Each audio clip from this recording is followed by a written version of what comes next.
Everybody, quick content warning for a discussion of suicide in this episode. Welcome back to Too Much Future, the show where we talk about Fallout. I'm Cameron. I'm Michael. We're talking about Fallout 3 today. We're talking about Rivet City. Meet me tonight in Rivet City. If only these games had like pop songs, like in-world like folk songs or something, right? Mm-hmm. Unfortunately, all cultural production ceased when the bombs fell.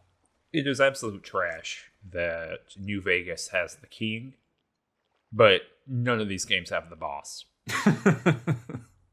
How did they make Fallout 4 and not have the boss somewhere in there? I don't know. It's a mystery. Speaking of Fallout 4, this episode is the entire this entire episode will cover the hook for Fallout 4. It's true. It's almost as if they were like, could we take one quest and make it a whole game? Yeah. It's very much a Bart SZ moment. How big can you blow you were a thing going to up? go? It's like very much a Bart Simpson moment. Mm-hmm. It is. Very much a bunch of eat my shorts. Mm-hmm. Don't have a cow, man. It's one of those. No. Okay, so we're in Rivet City. Mm-hmm. Rivet City is a settlement built in a aircraft carrier. Mm-hmm. And that's it. The end. Yep. That's it. That's also the quest, is just knowing that. Knowing is half the battle. So the reason that we came to Rivet City is main quest wise is that your papa is here, or that we know that your papa has traveled here. I got here. I went and talked to Dr. Lee, who I was told to talk to about my papa. She told me a few important facts. She said, number one, I used to research with your mama and papa. Mm-hmm. We were hanging out in the Jefferson Memorial, doing cool stuff. Working on a thing called Project Purity to make all the water in the Capital Wasteland good and not full of radiation. You were born. Your mama died. Mm-hmm. Your father left. I mean, your papa. He left. The Brotherhood of Steel then no longer wanted to protect us at the Jefferson Memorial doing the research, and so I had to abandon it. Now I'm here doing ... question mark. And She's making non-irradiated potatoes. Oh, is that true? Yes, it's 100% true. In her lab, it's like filled with a bunch of like potatoes and carrots, like stuff out of Oblivion or Skyrim that is not irradiated. Well, cool. I mean, shout out to that. But yes, that's the basic idea. And she says, if you want to learn more about your papa, because he came here, we did see him recently. Mm-hmm. If you want to learn more about your papa, you must go to the Jefferson Memorial. Mm-hmm. To which I said, this episode's about Rivet City. Mm-hmm. But luckily, there's a little quest giver in here. In this very same room. There is? Yeah. Oh. I met Mr. Zimmer here in this room with Dr. Lee. So, I think you and I had very different experiences of this quest. So I'll let you go first. Well, I'll tell you where we... I'll start laying it out to you, and you tell me where we sync up. How about that? Okay, well, I'll tell you. This is where the quest ends for me. Oh, interesting. Okay. Mm-hmm. All right. So I talked to Dr. Lee, and I can overhear this guy, Mr. Zimmer, complaining in the background. Mm-hmm. And he's hooting and hollering and having a bad time. And so I go up to talk to him. I say, what is your problem, monsieur? And he says, hey, I'm from the Commonwealth. We're up north. He says, do you know what a robot is? Anyway, he explains to me that basically there are synthetic human beings running around in the world. That there are robots that look like humans, that think they're humans, and they get out sometimes, and it's bad. And I said, now hang on, Buster. This sounds like slavery to me, and I don't care for it. And he says, and this is a quote, can you enslave a generator? Mm-hmm. Can you enslave, some other robot thing? So he's having none of it, and he says, look, I'll give you some money. Here's a holotape. let me give you some money. This robot has been roasted me from afar with this. He's been bragging that he escaped me. And you listen to the holotape, and the holotape says, "Damn, I'm a robot. I've escaped. I have to accomplish 2 things to truly escape. One will be to get facial reconstruction surgery. Mm-hmm. The other will be to wipe my memory so that I will have no memory of being a robot or being enslaved. And so if I change my face and I get rid of my memories, then I'll be able to be free." Mm-hmm. And I said, "Cool. Okay. That's interesting." He says, "So you're going to help me find this guy?" And I said, "Sure. I'll help you find him." Now, in my head, in Tonk's little bean brain, Tonk thinks, "No way. Mm-hmm. I'm not going to do that. I'm going to finagle this in some ways to not turn this over because I think it's bad. I don't think that this robo-human should be enslaved by this complete jackass." However, this complete jackass also has a buddy with him. Did you see this buddy at any point? I did see the buddy, yes. Armitage. Mm-hmm. Do you get it? Do you get the reference? Armitage? Yeah. To They Live. Oh my gosh. Well, that's not what I mean, it is to They Live, I guess. But weird that we've talked about They Live so much recently. Mm-hmm. But no, I think it's referenced to Neuromancer. Oh, see, my Armitage for me is not actually They Live. I go to Lovecraft, because that's the name of the protagonist of the Dunwich Horror. Which is where, like, that's why Armitage is in They Live. That's Carpenter referencing Lovecraft. But anyway, continue. Let's talk about Neuromancer. Yeah, I think it's a Neuromancer because their commander is a spoilers for Neuromancer. I mean, it's not really spoilers, but he is a mind-wiped, mind-overridden former soldier who is like half robot at this point. He's like a reconstructed soldier. Mm-hmm. That, I mean, this guy's like a mercenary. He's got that look about him. So I think it's a Neuromancer reference, but it might not. I don't know. Could be an elaborate Dunwich Horror reference. It's unlikely, I think. Is that in the Commonwealth? It would have to be, right? Actually, yes, it would be. Well, there you go. But yeah, so I talked to that fella and said I would do that, and I went off on my way. He says, "You should talk to doctors and techies, because doctors and techies are going to know about these things." Doctors and techies. I thought you were talking about a character named Doctors and Techies. And I was like, I didn't meet this person. Yeah, Doctors and Techies. That's my other character I've been playing this whole time.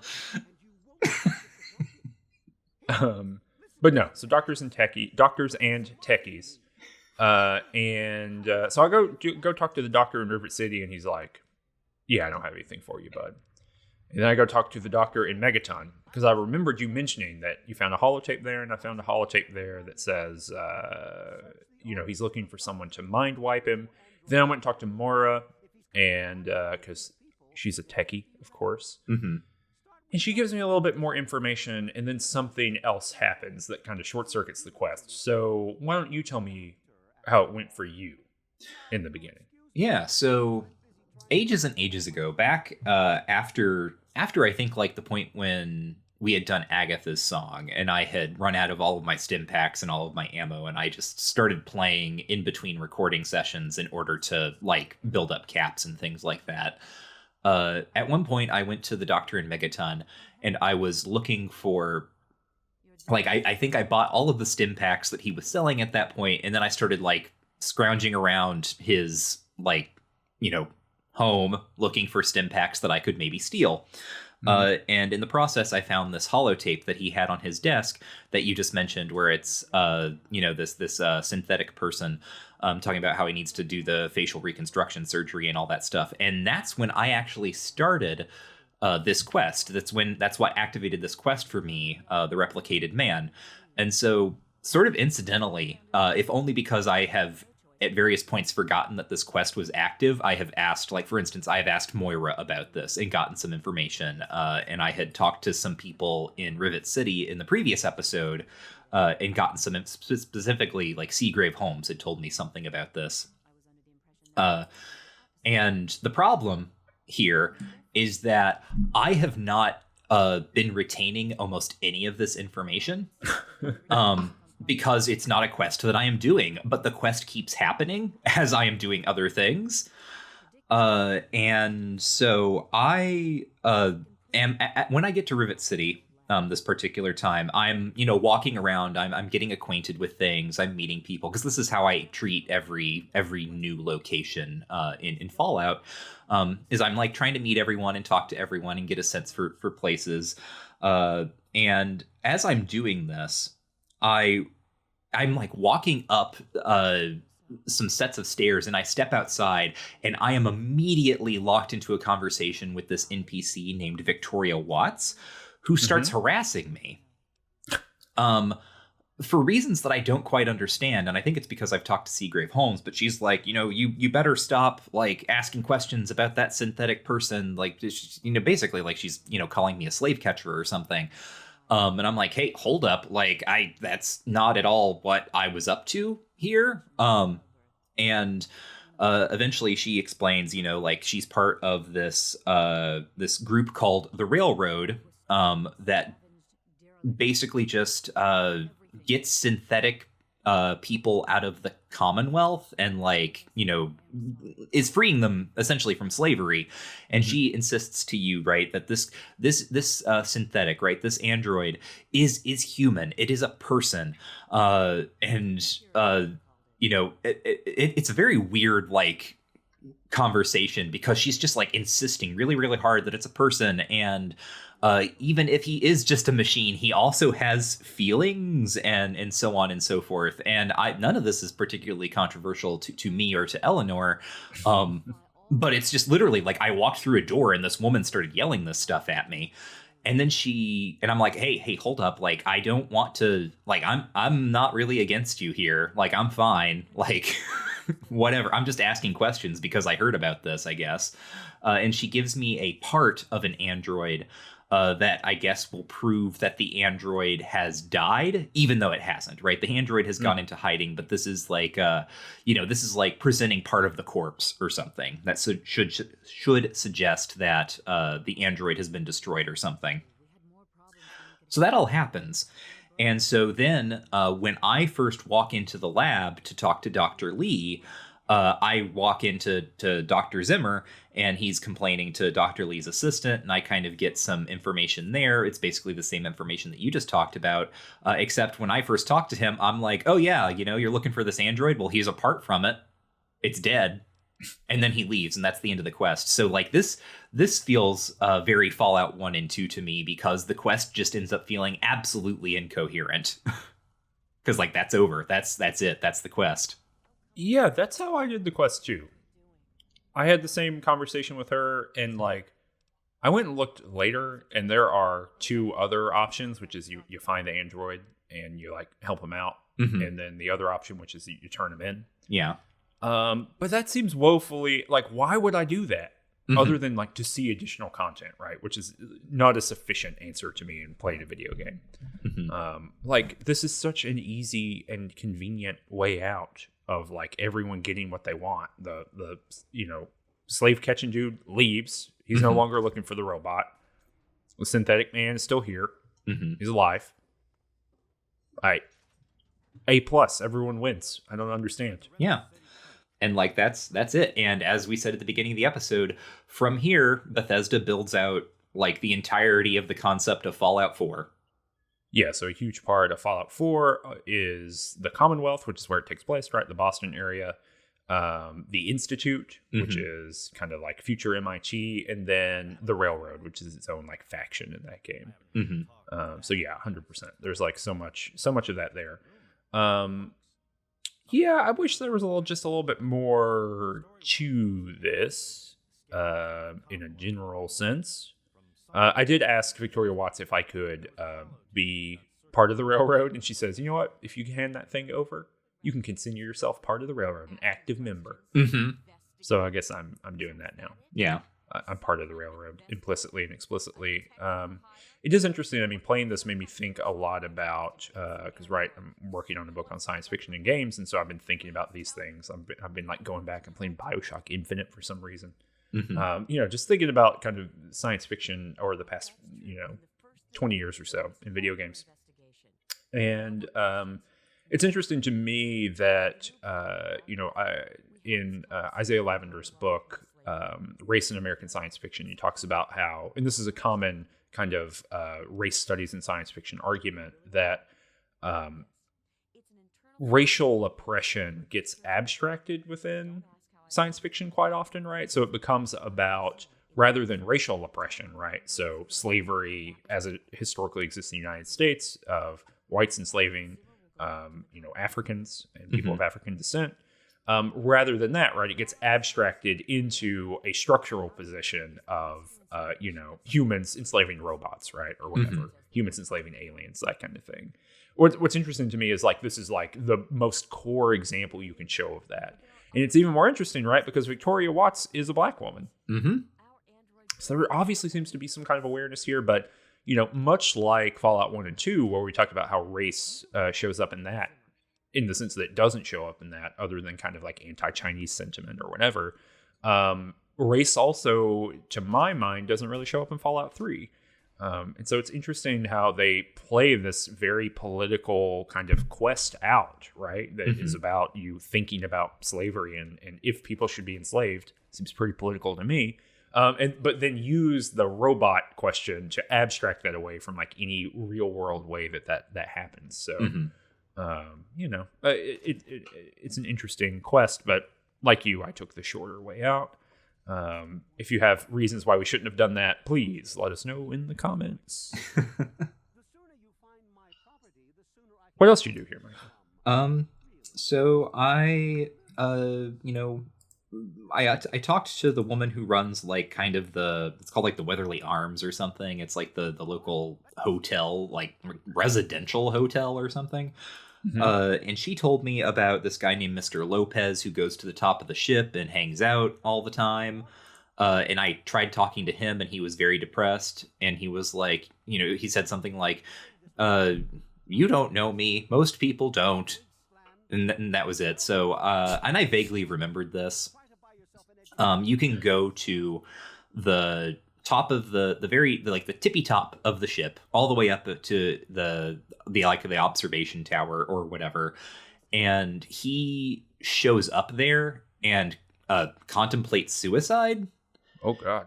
Yeah, like he's contemplating jumping off, and you can talk to him, and in traditional Fallout fashion, you can either talk him down from this, or you can like urge him to do it.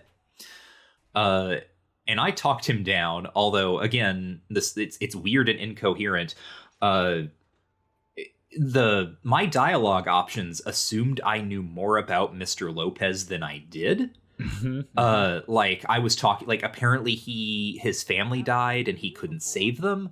I don't know when I was supposed to learn that or how. I just suddenly knew it, and I could talk to him about it and like basically say, you didn't save your family, so you deserve to die, or some other like inverse of that. Anyway, I told him, of course, what always works with people in this situation, which is that actually suicide is the coward's way out. And that he needs to stick around and be a father figure for a guy named Ted Strayer, who is an NPC on this ship who just like said like mean things to me. I don't know his deal, but like this was enough for Mr. Lopez. He was like, "You're right. I should guide Ted and be his father figure," even though I think Ted is like a fully functioning adult in insofar as this world is concerned. But I got good karma for that, and Mr. Lopez didn't die, so great. Mr. Lopez, you need to be the father figure for this 45-year-old man. Right? This 45-year-old construction worker. Yep. So there was that. And I mean, there were a bunch of other NPCs that I ran into, but nothing really constellated out from them. They're just people who live here. Like there's like a mean little boy, and then his mean mom. And I already mentioned in I think possibly the previous episode, but maybe also this episode because they're both about Rivet City. Like there's a church, St. Monica's Church, and I could go to church services for St. Monica's if I wanted to. Eleanor has no time for that. She is a scientist's daughter, so not gonna spend a lot of time in church. Is she a kind of a grand watchmaker kind of scientist daughter, or is she like a new atheism scientist daughter? She's definitely a watchmaker. Eleanor is a watchmaker. The only NPC that I thought was like super notable here that I dealt with is I forget the name of the person, but they're at the end of one of the hallways and their door is always locked. And I just happened to be standing there when they were inside their door and coming out. And the bark that they gave me was, "Hey, you want to do some jet?" And so then I walked into their room. Yeah. And there's just drugs everywhere. Oh, I ran into this guy. I ran into him in the market, I think. I don't remember his name, but it was very funny to me because he's like, I think he maybe either works in the market or he just, walks around the market as part of his routine. And he was like, "Man, I could really use some jet." And I was like, "Yeah, sure. Here you go. Here's some jet." And then I got negative karma for it. Wow. Yeah, it's so funny. Like it moralizing. Right. It shows how weird the moralizing of this game is, because I am literally like just walking around with pockets full of drugs. Like that is like I use drugs in combat, right? Eleanor, like if there's a big fight coming up, she's going to eat some jet. She's going to take some psycho or whatever. And there's no karma penalty associated to owning, selling, collecting, or using drugs. But the second this guy asks for it and you give it to him, then you get negative karma. Well, it's like the libertarian paradise that is the Bethesda game, right? Like you can do whatever you want. You know what I mean? Like you as a human being, you have the property of your own body. You have individualism. You can accrue as much property as you want, as long as it doesn't impinge on the property rights of other living human beings, I guess. But the minute that you cause harm to someone else by giving them jet, that's on you, Buster, and the unseen, all-knowing God of the marketplace that gives karma. You're gonna get dinged on that one. It reminds me of this is just like a looking forward thing, right? But it makes me think of how drugs end up getting handled in Skyrim, which is really interesting because the drugs there are moon sugar and skooma. And in previous games, I'm not sure exactly what happened in Oblivion, but I know that like in Morrowind, you would take a drug and it would give you some kind of stat boost, but also a kind of penalty. And also by holding that stuff, certain merchants wouldn't do business with you, right? That was one of the ways that sort of the illicit nature of the drug trade was modeled. But by the time you get to Skyrim, like anyone will do business with, like, so in the world, right, these drugs are still illegal technically, but anyone will do business with you if you're carrying them. And also like their effects are just like it temporarily gives you a boost to stamina, but everyone will talk about how awful and dangerous skooma is and what it's like to be a skooma addict. But it's like, no, this just gives me like 25 stamina for 5 minutes or something, right? It's the equivalent of eating 5 pieces of honeycomb. It's delicious, right? But like, and good for you. But this I don't know. It's interesting how how incoherent or like how kind of confused and uncertain and ambivalent I think the let's say the procedural rhetoric surrounding drug use in these games gets or is. So yeah, they just don't care. Right. You know, at the end of the day, I think that's it, right? Like these are what's cool about drugs in Bethesda games. At one point, what a sentence. But what's interesting about them, right, is exactly what you're saying, that they have an effect on the world. And as Bethesda games have continued, right, the world doesn't exist. You know, in the way it is a Thatcherian paradise in which society does not exist. It is just a bunch of agents running around doing things. You know, as long as you're not hurting someone else, you can do whatever you want. You can eat, you know, you can drink as much mead as you want to, right? And it's not going to matter. You can do as much skooma as you want. And I think ultimately, right, this is why this style of game has become less and less interesting to me.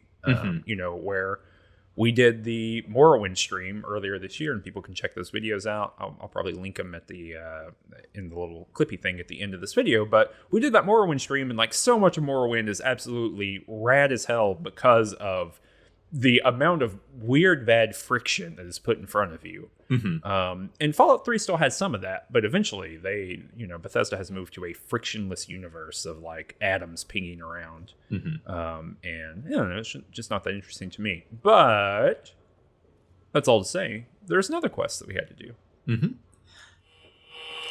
We now interrupt this radio broadcast. Hi everyone, my name is Hypo, and I'm a Range Touch community member. I've really been enjoying Too Much Future, so much so that I've been playing along with the podcast releases for Fallout 3.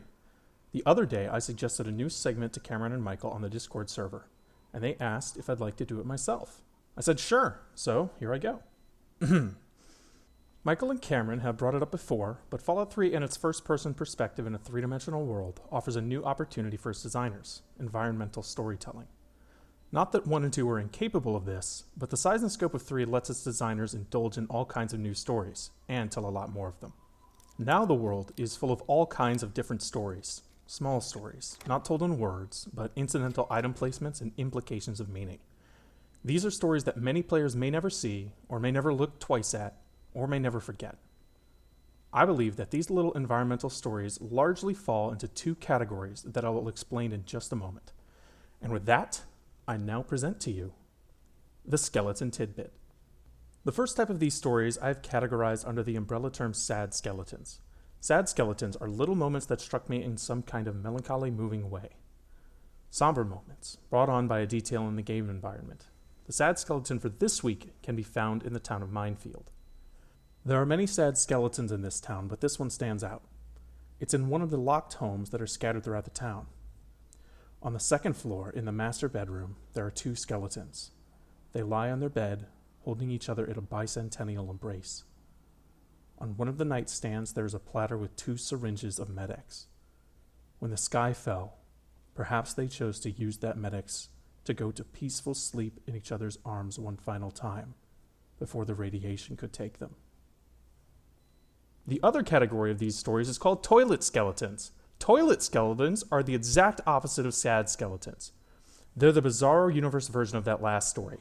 They're just silly, nonsense, environmental stuff that is so common in Bethesda games. They may not inspire thoughtful melancholia, but boy howdy, aren't they just so goofy. The toilet skeleton for this week isn't actually a skeleton at all. It's a teddy bear in a toilet. He's just hanging out in the dirty, radioactive toilet bowl, playing with a little toy car. Funny, right? It actually took me forever to remember where this was in the game, because it seems so out of place. I remembered it being in one of the subway tunnel bathrooms, or a raider hideout, which seems ripe for a toilet skeleton like this. But nope, it's actually in Agatha's home. Why would you do that, Agatha? You just ruined 2 perfectly good toys. How'd you even get plumbing out there anyway? Well, thank you for joining me for this new segment, the Skeleton Tidbit. Off I go! Yeah, you go down into Rivet City and you find the Capital Preservation Society. What did you think of this place? They sure do have a lot of posters. That's what I thought. I thought, they sure do have a bunch of other junk that is useless to me. And Abraham Washington's a funny name. It is. Did you read any of the terminals that give like Abraham Washington's write-up on United States history? No, I did not. What does that say? Oh, so Abraham Washington is a guy who lives in Rivet City, and he runs the Capital Preservation Society, which he understands as preserving the history of the United States and what this country was and what it might be in the future, and it's it's a museum, and he has like the Constitution or something.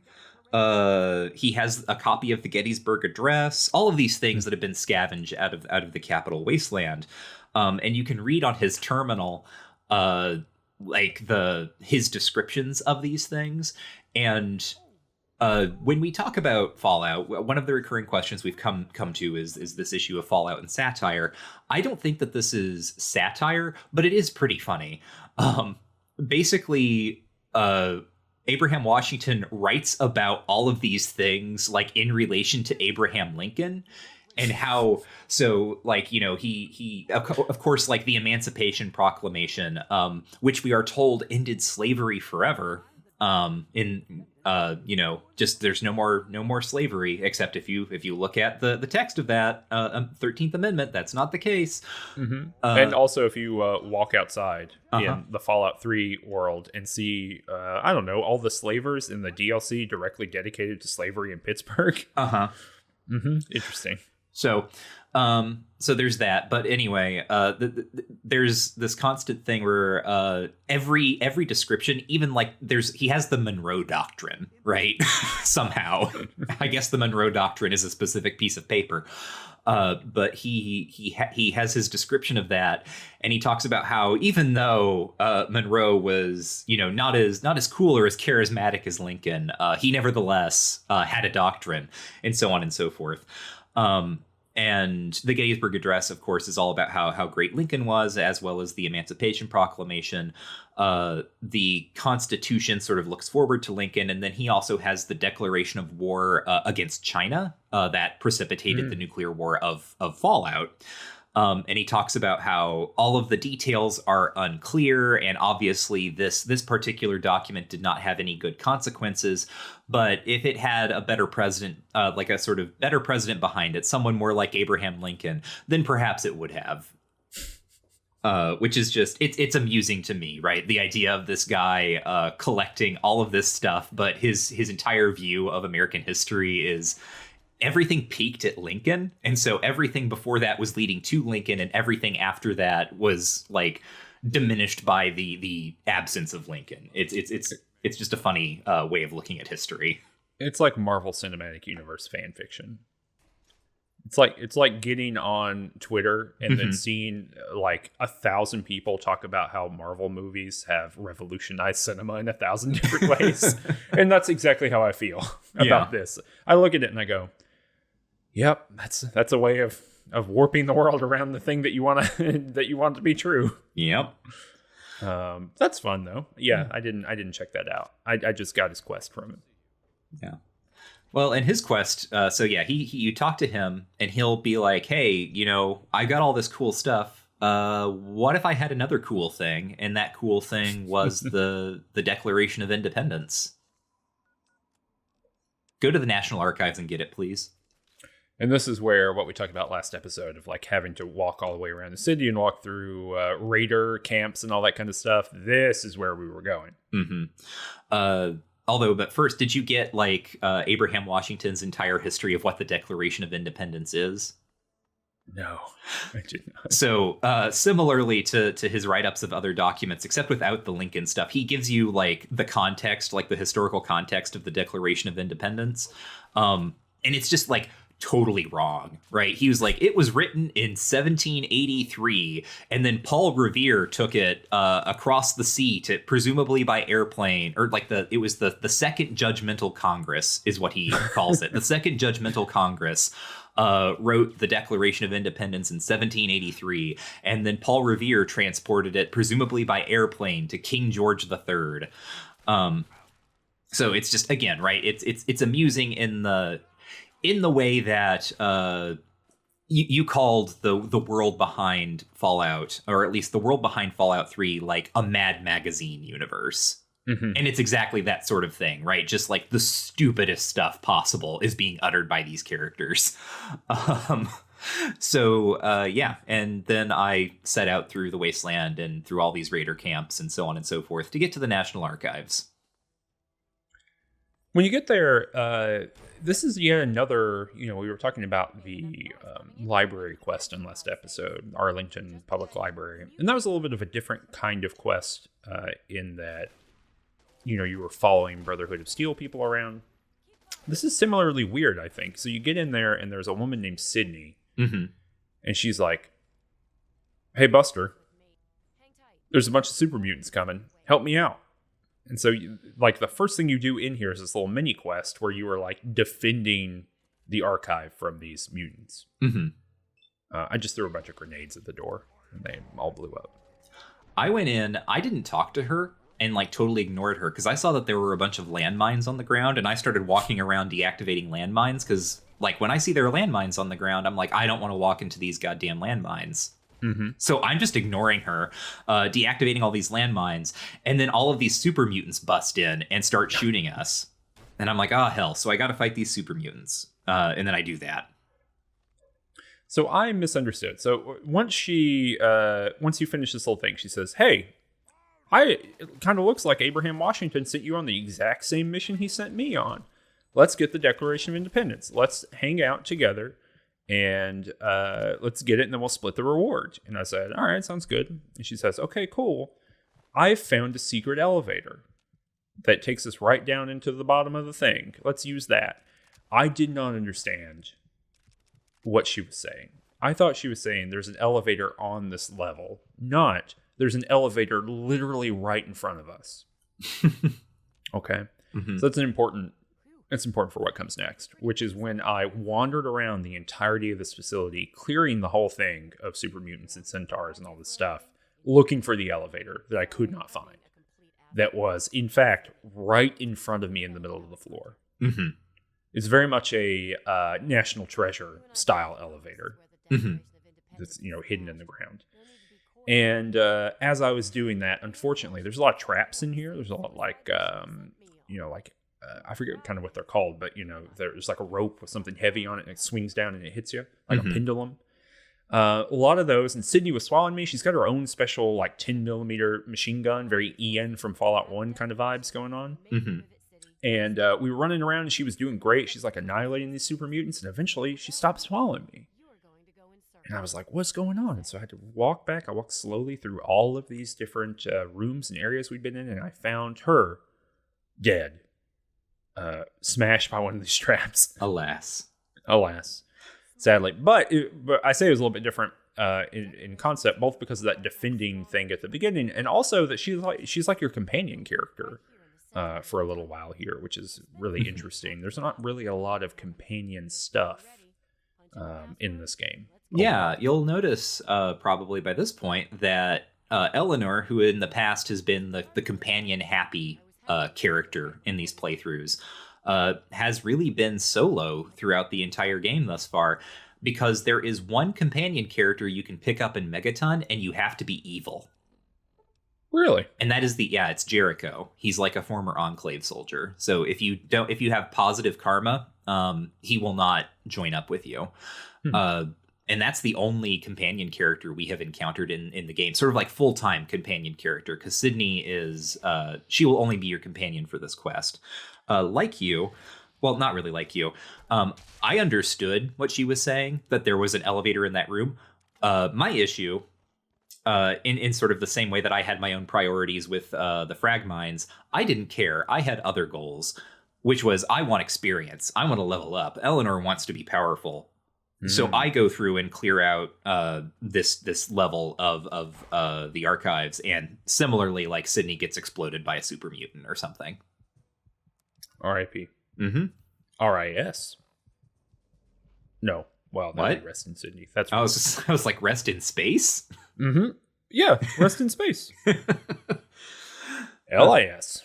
But yeah, so we go down. I mean, this isn't. It's interesting that the beginning of this is interesting, the middle is not interesting, and the end is very interesting. So the middle is really you're just walking around in like the steam tunnels beneath this place, fighting robots. Yeah, because there's a security system, and we are hearing over the intercom someone being like, "Your independence is being threatened. Rise up." Blah blah blah. It's this like rousing speech that's going on. What did you think was happening there? Well, it's interesting because it you would almost think that because we know that DC was invaded by the end of the war, right? There, like China had invaded, right? There, you almost think like, oh, did something get set? Like, is this automated, first of all, but is it automated for the actual war, right? Like, was there some commander or something who had prepared all of these pep talks for some soldiers that had holed up in the National Archives, and the security system has misrecognized us as an invading force, right? That was sort of my initial thought. Yeah, that's exactly what I thought too. I was like, oh, this is like a weird like post-death recording from someone. Mm-hmm. That's been captured forever and it's just playing, and so these robots are on the defensive forever. Mm-hmm. Is that the case? No, it is not. As I've already mentioned, I have a hard time with robots, so I just stealthed and went all the way to the end of this location and went through some doors into like the National Archive bunker or whatever. And there is a robot in a old-timey suit and a powdered wig named Button Gwinnett, who is here from our own Georgia. Mm-hmm. From the and one of the signers, of course. Huge mistake not adding Button Gwinnett into Hamilton, of course. I cannot believe that Lin-Manuel Miranda looked at all of the founding fathers and said, "Gosh, do you know who doesn't get enough credit? Hamilton." Mm-hmm. Huge mistake. Should have been Button Gwinnett. We should have had to really reconcile with the legacy of Button Gwinnett, as we're all doing every day here in Georgia. Mm-hmm. Such a big deal. But yeah, the seeing this robot in a powdered wig and a suit, A+. It's the best image in the game so far. It's very good. And I think this whole thing's pretty good. So yeah, this robot, Button Gwinnett, says, "Hey, I'm a founding father. I'm a signer of the Declaration of Independence. Point number one, with a bullet at the top. I'm literally Button Gwinnett. Mm-hmm. Number two, we need the Declaration of Independence. You cannot have it. Mm-hmm. It's an important document for us, the signers of the Declaration of Independence." And he's got two big old turrets that say, "Hey, do not mess with me." Mm-hmm. What'd you do here, Mike? Well, another thing that you should note is that he also keeps calling you a redcoat. He does. So he does not understand like the actual war that was happening. To him, we're still fighting this weird version of the Revolutionary War. And I had a speech option here that I was successful in. I told him, "Calm down. I'm Thomas Jefferson, and I'm here to take I'm here to save the Declaration of Independence." That's amazing. It's very funny. That's very good. Because, yeah, he seems to believe that he is literally the historical figure. Mm-hmm. He does not believe he's a robot playing a role. Well, how did that go for you? Oh, he's like, "Oh, sir, I'm sorry, I didn't recognize you. May I ask what you're going to do with the Declaration of Independence?" And you can tell him, like, "I'm going to transport it to King George. I'm going to, like, take it to the State House or something. Or I'm going to deliver it to the new president of the United States, Abraham Washington." I told him I was going to take it to the State House, and he was like, "Oh, so the State House still stands? Then the stars and stripes truly are forever." And he hands over the Declaration of Independence, no problem. Well, in classic Fallout fashion, I had nothing to do other than hit this robot with a hammer, which I did. Oh, well. Mm-hmm. Did you loot, not just off of his body, but from he has his own custom Revolutionary era furniture behind him. I don't know if you saw that. I've never seen this furniture anywhere else in the game. Yeah, no, it's like a special little like desk and stuff. Mm-hmm. And it's like it's funny because it's like you're like looking, it's like marked as like Button Gwinnett's like liquor cabinet or something, and you open it up and it's just filled with like microfusion cells. Yes. Yeah. One is like his supplies cabinet, and the other one is his like wardrobe or whatever. Yeah. And then the wardrobe, he has an additional powdered wig. So yeah. Hopefully you got that and equipped it immediately. I think I took it. I did not equip it because I am not sure if it will take off my glasses. And I like Eleanor and her glasses. But she needs those to see. Yep. Even though she didn't live with them until she like looted her first pair off of someone. The sort of things that I should talk about with this Button Gwinnett character. Well, actually, I'll talk about the lighter stuff first. Did you go into the room off to the side? Yes, because you can use it to leave that way. Yeah. It's amazing. So you're in this like bunker with like period appropriate furniture in it and all this kind of stuff, and you open the side door and it is a massive like space age hangar of all of the founding fathers. Yeah, and they're all Protectron robots. Mm-hmm. And so these were like and you can read some terminals here that these were like the historical reenactment robots that were being used in the National Archive for some reason. And one of them is broken because you can start it up and it only plays the radio. Yeah, the thing talks about a couple different broken robots, but I don't remember any of the specifics there. So yeah, I really love that. I love that like Button Gwinnett is there, and you're like, this is really weird. And you open up the store, and you're like, no, it could be so much weirder. Like theoretically, all these other robots, like Benjamin Franklin, is roaming the wasteland out there, just doing stuff. I thought that was great. Yeah, no, I like that. So the weird thing about Gwinnett is you'll recall that I told him I was Thomas Jefferson. Mm-hmm. Because I did that, he hands over the Declaration of Independence, and then he's like, well, what do I do now, right? What are my orders now? And I'm like, stand down, you deserve a rest. And he's like, yes, no, thank you, I do deserve a rest. And because I do this, all of the other robots out in the tunnels de-aggro me, and they're just patrolling now. But just before Gwinnett goes to sleep, he says, and sir, give my regards to Sally. Which, of course, is a joke. I use that term fairly loosely, scare quotes there, about Thomas Jefferson's relationship with Sally Heming, who was someone who was enslaved by him. And I feel like this is interesting because it is such a perfect index of like where we were. I'm speaking, understand who I'm saying we there.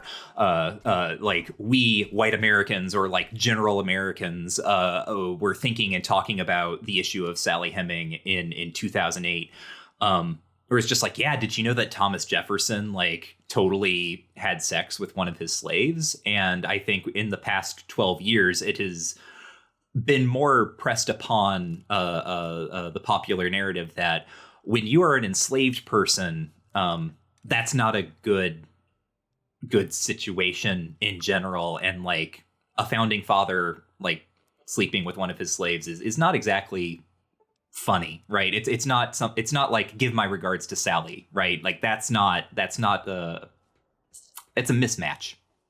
Yeah, there's a way that it was treated at one point, and certainly the way that I took it, or not took it, but was like taught it, right?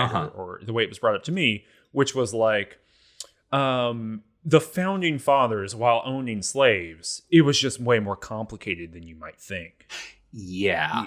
They had children, you know what I mean? Like, and that was not that was more of certainly in the American South, right? That got treated as slavery was more complicated. It wasn't just the domination of one people by another people. They had children. I mean, what do you do about that? Right. We couldn't have been that racist. And as you're saying, right, I think we've had a much more robust national conversation now about how there is no such thing as, for example, consent or free will under a condition of slavery. Right. Right. All decisions are compromised and all actions are compromised by the infinite and ontological violence that is chattel slavery. And so, I don't feel like that would be a joke that you would make in this era, although, there's a 50-50 shot that we're going to see one of those in Fallout 4. Yeah. Like just a pure 50-50. And so then there's another sort of interesting thing that happens here that's much lighter in tone in some ways. The other thing that Gwinnett says to me, he's like, I believe you said it yourself best, sir, and he quotes Thomas Jefferson, presumably to me. We in America do not have government by the majority, but the majority who participate. And a couple of things here. One is that this quote makes no sense. And I don't just mean that in terms, the quote itself, right? The statement makes sense, right? You could unpack that and be like, yeah, we don't have government by majority. We have government by the people who are like going out and voting or whatever, if that's the sort of ideology you want to bring to it. It doesn't make sense that I am being told this by this robot. I'm not really sure if there's actually a joke here or if this is just like, if it's supposed to be funny because it doesn't fit. Well, I think it's supposed to be funny because it's like a logic about like the man of action, right? Like you're a protagonist. The people who participate in a Fallout game is the protagonist, and that's it. So here's the other funny thing about this quote. I looked it up because I was like, this is weird. Why in the hell, like, why is this being said? Where does this come from? According to Monticello.org, Monticello, of course, being the Thomas Jefferson, like Monticello is Thomas Jefferson's like old estate, and they his plantation. Yeah, his plantation. Like they keep a sort of database of like various Jefferson quotes. They have this one listed. It is spurious. It is not real. Oh. Now here's where it gets even better. They have, because they're Monticello.org, they do their research. They date this quote to the first time in print in. Do you want to guess the year? It could be so recent, or it could. Is it from this Fallout game? It's not. Okay. But here's where I have outmaneuvered Monticello.org. They date it to 2009, the year after Fallout, because they find They find it in the earliest instance in. This is so funny. In a copy of Rent to Own magazine from March of 2009. Rent to Own magazine, the trade magazine for rent to own professionals. And there's an entire issue of this magazine that is about something called the Consumer Rental Purchase Agreement Act, that is all about. I guess I tried looking up this particular bit of legislation and couldn't find something that matched the name precisely. But it's just this entire issue of this magazine walking through this bit of legislation on rent to own operations and sort of explaining like the legalese of the bill in plain language for, I don't know, whatever a rent to own professional is. And one of the little like, it's got all of like the graphic design on this magazine, by the way, is incredible. Like the cover is George W. Bush's face with like an American flag like painted over it. Cool. And then there are all of these like eagles and flags and stuff inside the magazine itself, because this is on Google Books. You can look this up. Right.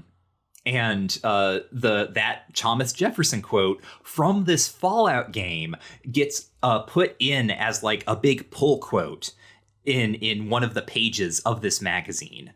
I cannot believe this. So this quote is fake, and it comes from this Fallout game. This is someone in a magazine ripping off Fallout. Yes, right. So someone who was making the Rent to Own magazine, the trade magazine for rent to own professionals, is pulling this quote out of Fallout 3. And from there, and now if you look up this quote, it's on, like Brainy Quotes and like all of the quote sites. So this game appears to have like fabricated a false Thomas Jefferson quote. Oh my God. Well, Monticello.org, you need to get your shit together. Yep. That's amazing. Oof. I thought it for sure it was going to be about the 3/5 compromise. No. Oh, God, no. But right, think about the quote in relationship to that. That's 100% what it sounds like. Oh, no. Yeah. Yeah. Well, I took it back to Abraham Washington. He was very happy to receive it. Got some experience. I think got some money. Where do we get that Abraham Lincoln hat? Has that happened yet? No. It could be a part of his quest. Like that's one of the ones that I happen to remember.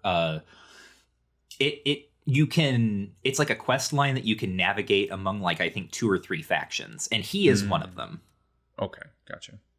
I want that hat. Gotta get that hat. But yeah. Anything else happened for you here in Rivet City? No, not really. That was kind of the end of my adventures for this round. Well, so I think in the next episode, I also did not go to the Jefferson Memorial, this next kind of piece of the main quest. In the next episode, we will be doing the next major quest in the main quest line. Mm-hmm. Michael, where can people find you on the internet? You can find me on twitter.com @WarrenIsDead. You can go to twitter.com/rangetouch to figure out everything we are up to. You can go to patreon.com/rangetouch and support us for as little as $1 a month. At $1 a month, you get access to a newsletter that we put out. This just kind of let you know everything we did that month. At $3 a month, you get our notes for Game Study Buddies. You also get access to a podcast feed, a secret podcast feed for this very show, Too Much Future, in case you don't want to listen to it on YouTube. And at $5 a month, you get you get the Range Touch monthly podcast, which we've been doing for a long time, Danny and I, and you get access to bonus episodes to our show, Just King Things. And this all is on top of all the cool free stuff we put out, which is Game Study Buddies, where Michael and I read books of academic game studies and make them accessible for everyone, hopefully. Just King Things, where we are reading the works of Stephen King in publication order, which is a wild thing to do, let me tell you. And, all of the Let's Plays. We got an Elsinore Let's Play going on youtube.com/rangetouch. We've got Danny archiving his Crusader King streams up there. All kinds of cool stuff going on. So rad stuff. If you enjoy anything we do here at Range Touch, think about throwing a couple bucks our way. Helps us cover web hosting and, allows us to spend a bunch of time on this every month. So thank you if you already support us. Michael, what's the catchphrase for the show? Until next time, folks, war never changes, but Fallout sure does. Everything changed.